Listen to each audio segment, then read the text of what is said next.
Hello and welcome back to Princess Evangile. Wait, huh? Where's Rice-san? You didn't even see her leaving? Oh, that's right, she said something, didn't she? Maybe. That's probably best if you didn't hear. But you're more of the tentator serpent than your appearance would suggest. Even I might end up being seduced by you. What are you talking about? Oh, what a fool I am. What was I thinking? Childhood friends. Ah, an email. Don't worry, I've already forgotten your soliloquy back there. Even the sombre scanner has principles. Also, Masaya-san was choking on wasabi and didn't seem to hear, so don't worry about that either. Oh, thank goodness. The headmistress's office. The real problem came after class. Chio and I arrived in the headmistress's office. I ran into Chio almost right in front of the door, but she didn't respond when I addressed her and studiously avoided eye contact. I do not approve. I was expecting to receive a tongue lashing, so, well, it wasn't really surprising, but the headmistress was somehow scarier than the chairwoman. To see violence in Venice's, which prizes harmony above all else. When I first heard the news, I could scarcely believe my ears.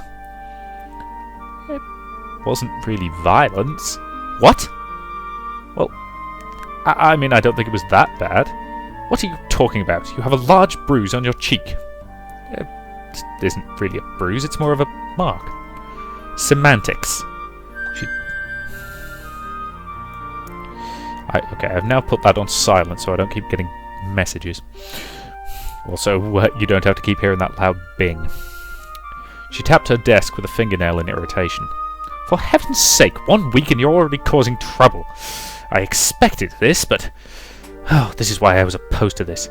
This just proves how thoughtless it is to allow boys to enter an all-girls school. Of course, there's nothing to be done about it now. The board has already voted on it. However...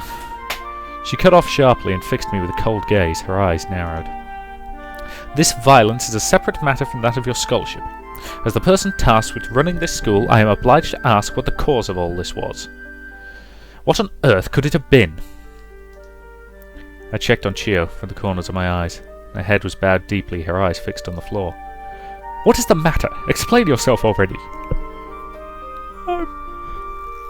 I'm sorry. I'm sorry. I quickly parroted her words, but the headmistress's expression didn't soften. Who asked you to apologize? I asked you to explain yourselves. You don't intend to tell me? Sagisoa Chino-san, are you defying the headmistress's request? Oh, for heaven's sake. Oh, this is what we get for accepting final course tourists. What does that mean?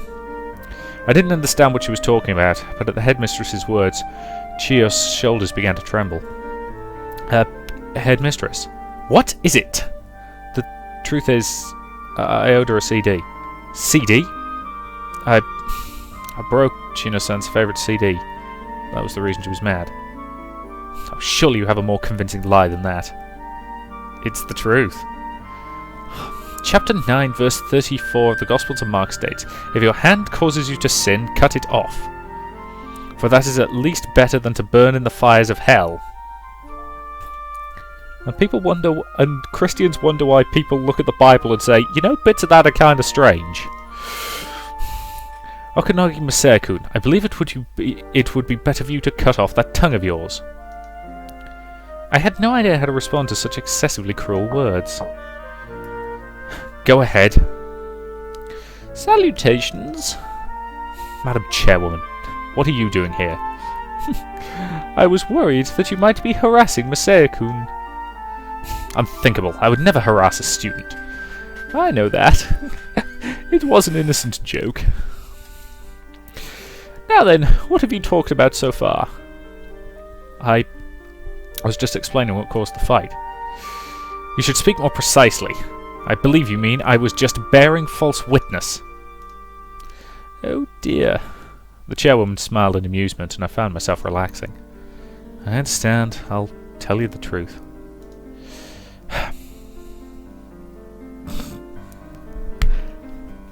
Are you stupid enough to say that? Jesus Christ. Okay. It's spring after all, so I lifted her skirt. That's why she smacked me. Ha ha ha. How long do you intend to lie to us? Now, Madam Headmistress. It's clear that Monsieur-kun wants to forgive and forget. Isn't that enough? But as the school administrator, I cannot... Jesus himself said many times, hate the sin, but love the sinner. Monsieur-kun, you forgive her for striking you? Yes, I don't mind at all. Then isn't that enough? If we can just reach a compromise there. I understand what you are saying, Madam Chairwoman. However, I believe that is overly lenient.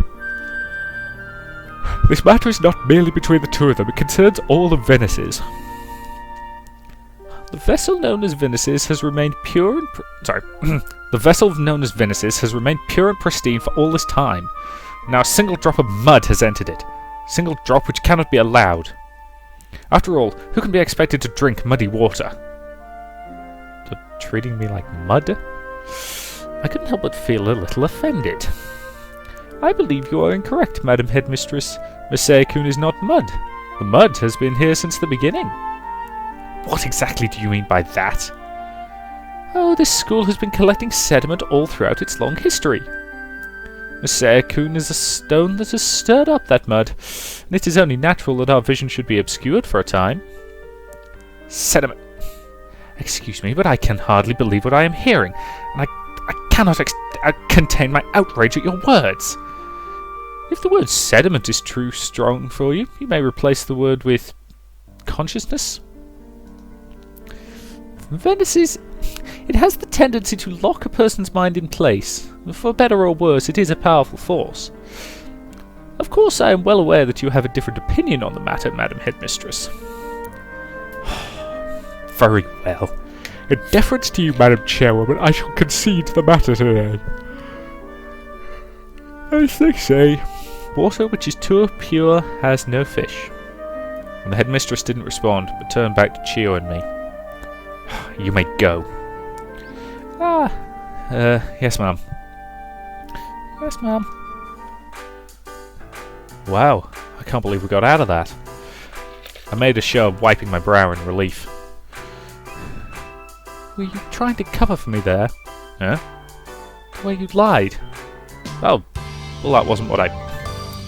As we talked, Chio still wouldn't be my eyes. You didn't get any thanks from me.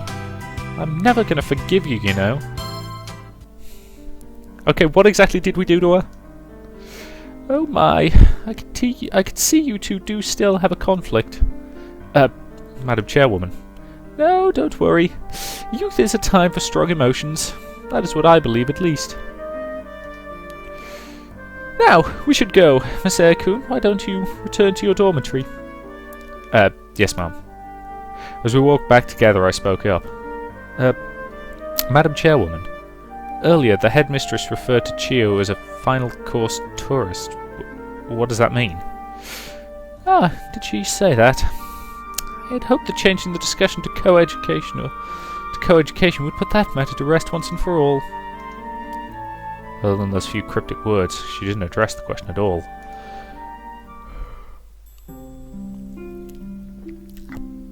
After dinner, I got an email from Rai-san and headed for the recreation room. Hey there. Salutations. If you don't wish to be overheard, we could go outside instead. What do you prefer? Doesn't really matter. Then let us remain. We headed for the sofa and sat. Now, would you mind telling me what transpired between you and Chio-san? Sure. Let's see where to start. I gazed off into the distance as I murmured to myself. I guess in the end it comes down to me breaking a promise. I think that's what Chio made when she called me a traitor. What kind of promise? It was the day of our graduation. We agreed that after the ceremony we'd meet in the park where we played as kids. But, I ended up not going. Ah, but why? I couldn't go. Look, I told you how my dad's loans forced us to run out a year ago. Well, that was the day of my graduation. Then that means... There wasn't a lot of time, but... Oh, we could have put off our departure a little. The biggest problem... It was my fear. Look, at the time my old man looked the most afraid he'd ever been, and he was usually so laid back. Afraid? He thought the collection of our dead had been passed on to a violent gang known as the Goons. So the people who confronted us at the Papator Moon Rock? Yeah, them. Well, it's my dad's fault for not acting in good faith. He always managed to duck out of his responsibilities one way or another. It was clear the creditors were getting pretty mad, and my old man had a good nose for these things. He got the feeling they'd be sending the mob. So, we ran. So, how does Chiyo-san fit into all of this? My old man was probably exaggerating to make me understand why we were running out, but he really drummed it into me how dangerous the Goons were. I smiled bitterly. Well, that was true at least. They even attacked you on an unrelated matter. Anyway, he got me scared too, and I just thought that after we ran away, well, the Goons might target Chiyo instead. That's what I kept thinking. Like you said, there was also... Well, there was a part of me that was broken up about having to leave. But at the time, I really was afraid. But would they really pressure someone else about your debt? Maybe, maybe not. I don't know, but I don't really know how the mob does things. I see. But even then... Well, the gang seemed to be watching us when we were together, and then... They did come to interrogate me regarding your debt. I believe they may have mistaken us for lovers. I see. Then I guess I did the right thing. Were the two of you seeing one another? No, nothing like that. Not even in the slightest... I see. So, cut off all ties with Chiyo right there, and for the same reason. Didn't even try and get in contact with her from where we had gone. But in the end, the mob showed up there too. That's why I tried not to make friends. Well, a year later, a bunch of stuff happened where we were, and my old man and I ended up coming back. And then the Goons appeared, and the old bastard ran, and... Well, you know the rest. I see. In the end, it appears that the situation was unavoidable. Isn't that the case? I guess so. In that case, you should apologise at once. Have you told her this story? No, I haven't had the chance. You're right, though. That should be the first thing I do. I'll go see her tomorrow, then. Yes, I believe that would be for the best. If you don't mind, I will accompany you. Why? I stared at her in shock, and Rai-san seemed unusually flustered. It's not as though I'm concerned about the two of you. It's not like that at all. But as I'm the leader of the White Lily Society... Naturally, you are a member of our society. Well, not properly, as you haven't been elected, so you are an affiliate? I wish to see our affiliate come to terms with his childhood friend. As leader of the society, that is only natural, isn't it? Is that natural? Of course it's natural! Right. She'd gotten so strangely insistent that I couldn't help but nod along. On that subject, I wonder what Chiyo-san wanted to say to you when she called you out on your... On that subject, I wonder what Chiyo-san wanted to say to you when she called you out there on your graduation day. I don't know. Never got the chance to find out.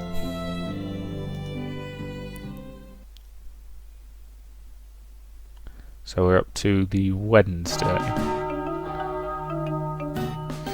It was the next day, and when the bell rang to signal the end of class, Rai-san and I hurried to Class B where Chiyo was. Due to the events of the day before, her classmates all met us with cold stares. Chiyo seemed to know the second we passed through the doors, and she fixed us with a glare. Well, I suppose it was better than being ignored. As we arrived beside her desk, she turned her eyes towards the two of us. What is it? That's right, you two did seem like you wanted to talk to me about something. Yes, that's right. Although we can leave it until later. Until later? Masaya-san wants to apologise to you. That's why we're here today.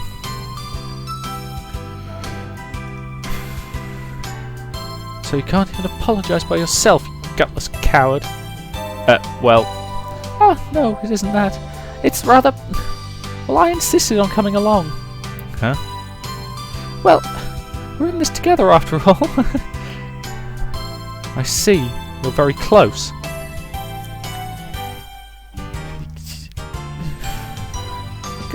Go on, just say it already. Right. Look, listen, I'm sorry about what happened a year ago. I bowed low. When I straightened, Chia was finally looking me in the face. There were circumstances. What circumstances? I took strength from the fact that she was at least ready to listen, and I spoke quickly. You realise that I left a year ago, right? Yes. Mom called me to tell me your house was empty. Look, we had to skip town. Skip town? Really? Why? He skipped town. They said that in the newspaper. His father was deeply in debt. Now that you mention it. Chiyo-san associated with someone like that? Well, that's a final course tourist for you. Christ, is everybody in this place incredibly snobby or what? I really am getting a very strong comparison to the public's view of Eton, which I have no idea if it's accurate, incidentally. But given the people who come out of it, I'm assuming it's pretty accurate. You know, they're the kind of people who are convinced that they are better than you. There it was again. Chiyo showed their reaction to that phrase. Final course tourist. I wanted to know more about it, but, well, I couldn't just let the voices distract me. That's why I couldn't come to see you. I mean, I had the time, but I couldn't do it. What does that mean? Look, it was about the debt, and the more I thought about it, the more scared I became. Look, that's right, I never told you about it, though. Well, I guess you probably realised my family wasn't like normal families to start. Look, anyway, I wrestled with it, and look, in the end I couldn't go. I didn't know what might happen, and when I thought about it, I got so scared. I see. I mean, listen, look, maybe you didn't know, but... Huh? I was about to tell her about the dark underworld of the goons, but I found myself stopping. Chiyo's manner had changed in a strange way, and at first she'd been meeting my eyes as she listened to my story, but now her gaze was turned downwards, and her shoulders were shaking. Chiyo? Masaya? Even you treat me that way. What? Ugh. She turned her face towards me, suddenly with the same tear-filled eyes as the other day, and the clattering from her chair as she stood up was the same. And then... Idiots! Ow! Whoa! How is that woman always around?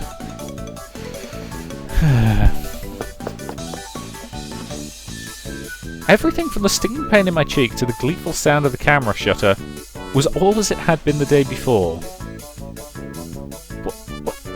Why? I stared in disbelief at the door that Chiyo had fled from. Did I say something strange? I don't know. Ah, that's right, I know the one Bible phrase. Someone slaps you on one cheek, turn to them the other also. Well, I thought I'd put that in practice.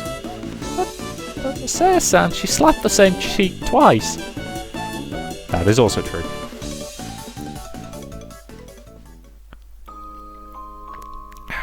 And that's the end of chapter 2.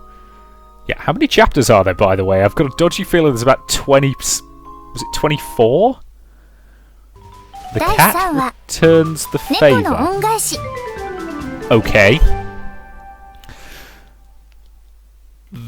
Yeah, that's a bit of a weird chapter title, but okay. Oh God, these two. Really, I am at a loss. I am at a complete and utter loss for words. I give you a strict warning that the next day you repeat yourselves, for heaven's sake. Hey, I'm the one who got slapped. Chiyo-san, Onakagi Masaya-kun, I cannot overlook this a second time. You will both receive 3 days' house arrest. Now, now, Madam Headmistress. We cannot tolerate this any longer, Madam Chairwoman. It is true that on the surface a slap to the cheek is quite a disruptive display, but on the surface?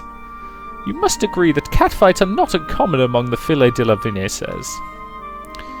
It is a matter of degree. It is not a matter of degree, Madam Headmistress. I recall that you once saw the back of your hand scratched and lamented how slow it was to heal.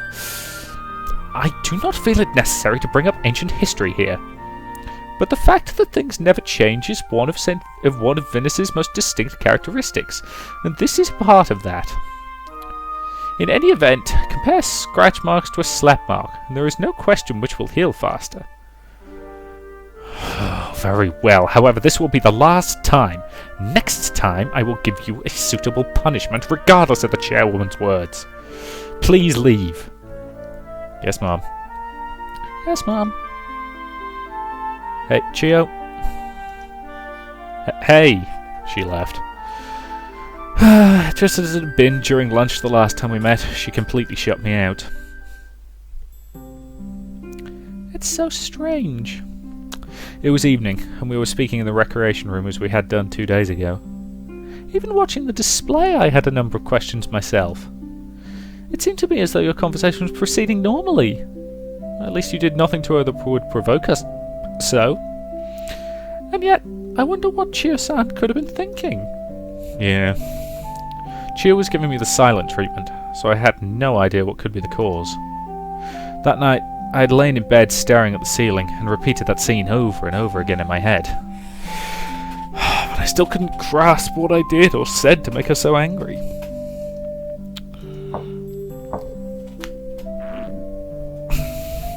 We were still sitting together in silence when we heard a hesitant knock on the door. So this is the problem. There's a very limited number of voices I can give all these people. Oh, Ryuku-san. Salutations. Salutations to you too, Penku. Cool. Might I join you? Me? I wish to speak to you regarding Chio-san. Sure. We were just talking about yesterday's events. I see. Then I've come at an appropriate time. There is much that Masaya-san and I fail to understand about her behaviour. Do you feel the same way, Rikuru-san? Yes. I feel I must apologise to you, Masaya-san. Why? Well, the first time that Chio-san struck you, I believed that you had wronged her somehow. However, with the shock of the incident past, I realised that my conclusion was an overly hasty one. Then yesterday, because Rai-san was with you... What, me? Rai-san seemed to know the situation and was still accompanying you, Masaya-san. What I'm saying is that I realised that your situation must be sympathetic. That's very insightful, but you've always been very wise, Bijou Blue. I had to agree. She acts so vapid, but... It was true that she was quiet and gentle, but she appeared to be very observant as well. Would you explain to me the particulars of the situation as well? Of course. I see. And then Masaya-san's concern proved well-founded. The goons, they were called? The two of them were indeed quite dangerous. But when I think back on that incident, I cannot help but feel regret. Huh? Your lottery ticket. I told you not to worry about that. Even so, I believe. Ryuku-san thought quietly for a moment before continuing. It was an unavoidable situation. Don't you think? But then what caused Chio-san to fly into such a rage? Remember, yesterday's events occurred before Masaya-san offered her a proper explanation. Yes, that is true. I felt for some time a certain concern about Chio-san. Why's that? As I leaned forward, Ryuku-san slumped in her chair. You do appear very worried about her. Well, we were friends. It's been over a year since we saw each other. Didn't even know she planned to go here after graduation. That's why seeing her here had been such a shock. If this were a normal school, it wouldn't have been a big deal, but this was the famous Venice's, and Chio's family was, well, decidedly middle class. Why is that? I would have expected you to discuss your future plans at least.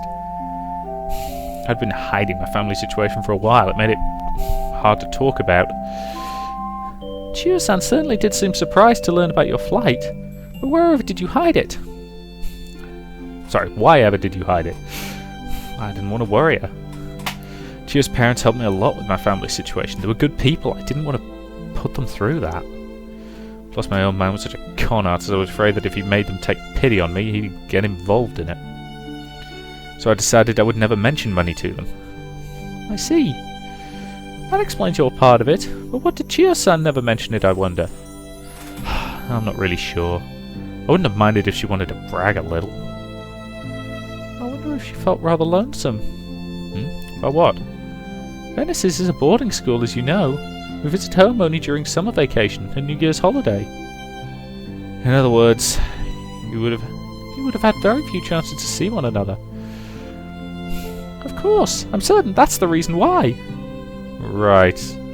Why are you glaring at me? Oh, do forgive me, my eyesight is rather poor. I have a habit of squinting from time to time. Right. I'm sorry, given the size of anime eyes, how do you tell when they're squinting? Seriously, yeah. Because didn't somebody actually Photoshop some some actual photos of people so that they had anime-sized eyes, and it was just horrifyingly terrifying. It was the kind of thing that would make children scream and run away. The source of my anxiety, though, is the way that Chio-san is treated as a tourist. Ah, you mean the final course tourist thing? Yes. What does that mean exactly? I've been wondering about that. On my question, the two exchanged a troubled glance. That's right, I suppose the meaning wouldn't be immediately clear. Do you remember that I explained to you how Venice's education begins with primary course? Yeah. Well, the majority of students begin with primary course. You occasionally get students who enter an intermediary, but very few at final. So they have a hard time fitting in. Oh, right. Yeah, Tami-san mentioned that too. Well, as part of the news club, I know a thing or two, and Chio-san never really did fit in. In addition, Venice's has a distinctive atmosphere. You mentioned it the night I met you, Masaya-san. You found my way of speaking rather peculiar. Oh, right. You can certainly imagine what happens then. Beginning from intermediary, one can fit in eventually, but it's very difficult for the final courses. I wish to change that tendency as well. That's another part of my desire for co-education. I feel the same way. Riko-san? I cannot say I was always aware of the problem, however, since befriending Chio-san, I've noticed a powerful sense of discrimination towards her. There's no connection between one's period of enrollment and one's character that I can see, and yet we all act as though there were. I believe that this is small-minded. That's exactly right. I'm so glad to hear that you agree with me, Riko-san. It's nothing. Oh, that's right. Oh, that's right, Riko-san. Would you be willing to work with us as an affiliate of the White Lily Society? Though I do not know how much help I will be, I will gladly participate. Coo! Coo! Thank you! The two shook hands. We had our first affiliate. Annabelle was dancing on her shoulder. I shook hands with her as well, and once it was finished, Ruriku-san stared at her hand in disbelief. This is the first time I've ever touched a man's skin. It's just a handshake. That is true. Anyway, to return to the point. Chio-san has been wounded many times since entering this school. I truly hope that we can change things for her, but Chio didn't seem to notice when she heard the others whispering about her. God damn it. Chio didn't seem to notice when she heard the others whispering about her. It may have affected Chio-san's thinking, such that she misunderstood your words. That is what I believe. Misunderstood them how? Perhaps she believed you hid the matter of your debt from her because you believed her to be faithless. I remember the incomplete thought she had expressed to me the day before. Masaya, even you treat me that way. I can't believe she'd think that. We were friends and everything. But as Riku-san said, maybe even the influence of the school that led her to think that way. Yeah, this is what happens when you get schools like this. Oh god, is it bad that I really want to set this school on fire? Because honestly, I think it'd be better for everyone involved. Still, either way, that seems like a reasonable point to end this part, so thank you very much for watching, and I'll see you in the next.